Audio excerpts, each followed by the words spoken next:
So, the 1-year anniversary of this channel is coming up, and I feel like I've grown.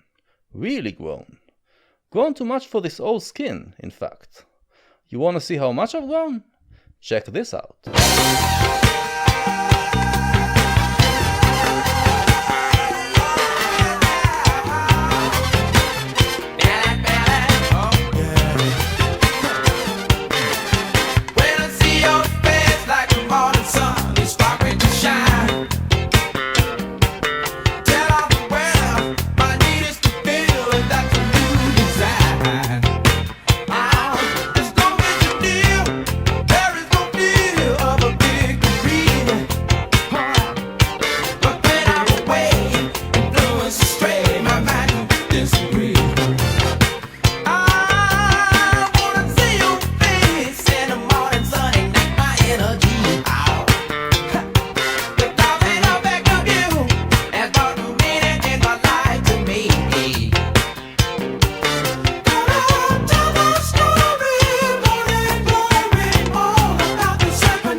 As you can see, some of my viewers have provided me with some fan art, which I intend to use from now on.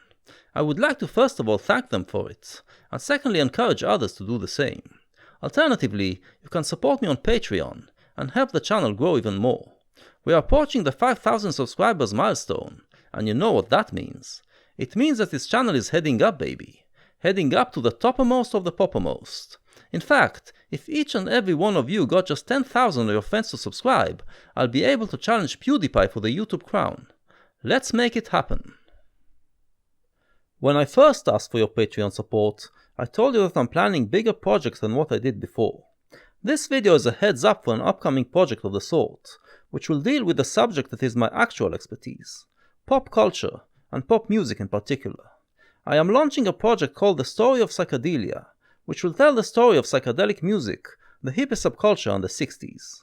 There will be about 15 parts, and they will be slightly different from my usual videos. I don't intend to use a snake avatar, because there will be no venom in these videos. They will be more educational, more like a podcast. But I am making this video to encourage you to still watch them, because they are still very relevant to all that I usually talk about.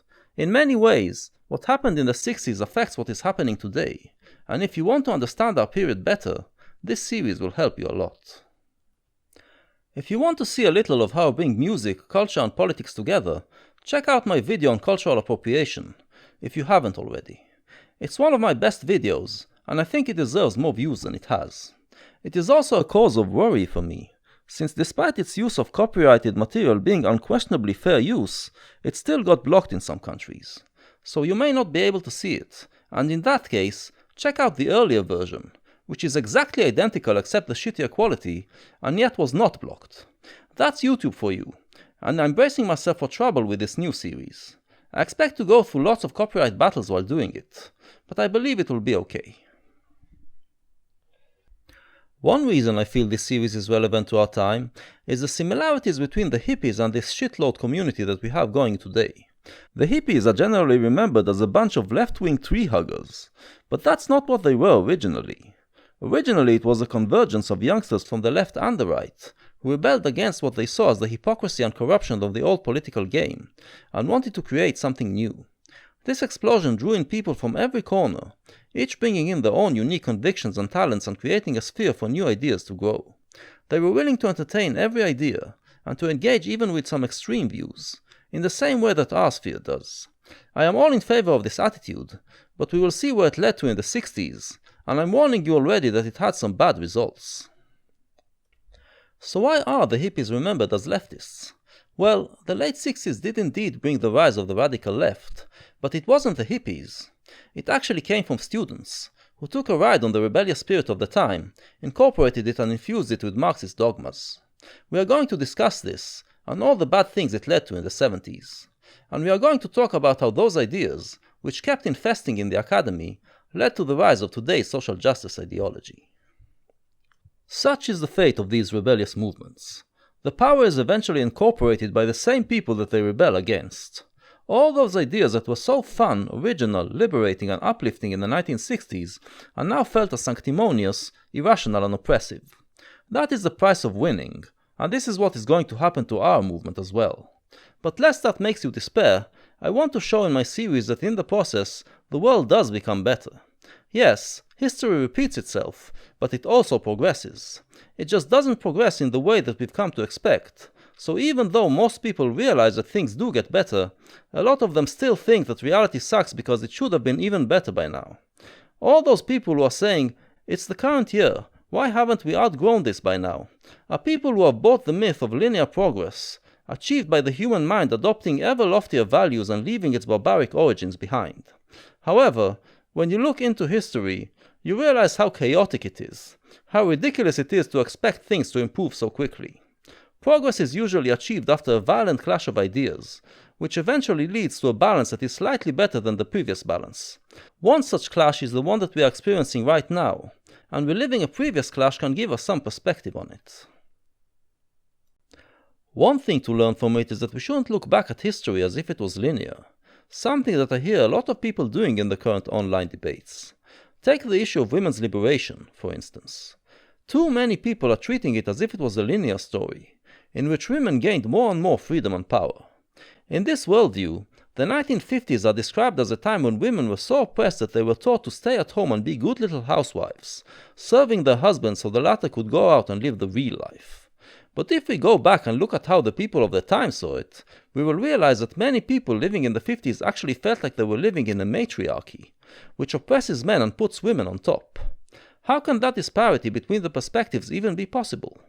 It is possible because the cultural paradigm that people were living in back then was different from today's, and so their view of things was also very different.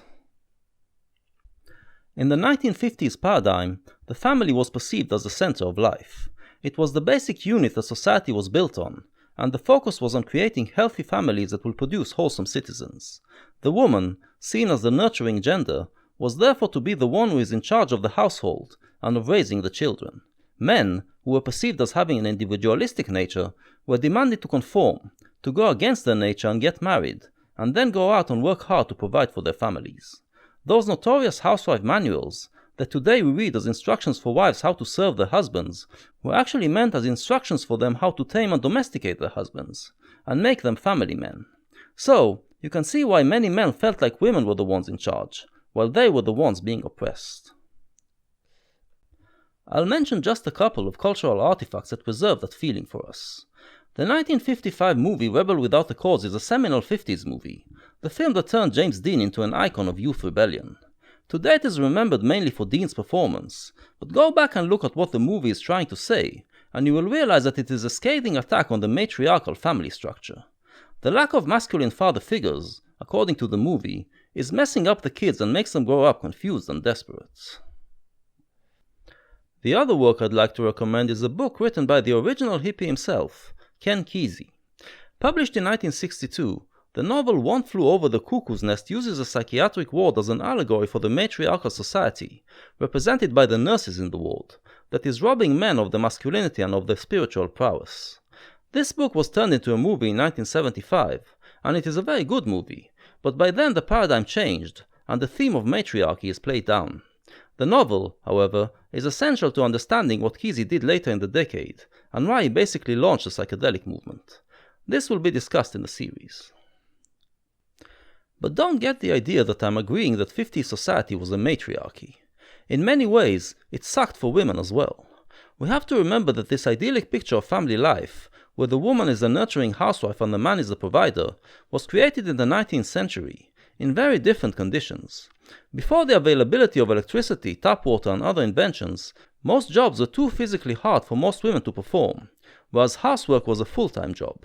But by the 1950s, those things became much easier, and a generation of educated girls felt unsatisfied with the role of housewife when they could go out and live their dreams. These frustrations were a big reason why so many teenagers, boys and girls alike, identified with James Dean, and to what happened in the revolutionary 60s. And as a result of that revolution, The paradigm changed, and now we judge power not by the position one has in their household, but by the position they have in society. So when we look back at the 50s, it looks to us like women were the ones being oppressed. What I'm trying to say in all that is that we shouldn't have such a one-dimensional view of history. Western society was never neither a matriarchy nor a patriarchy. When you go back and try to understand the period by its own worldview, you realize that the power was never solely in the hands of one of the genders. And the same thing goes for any issue we are dealing with today.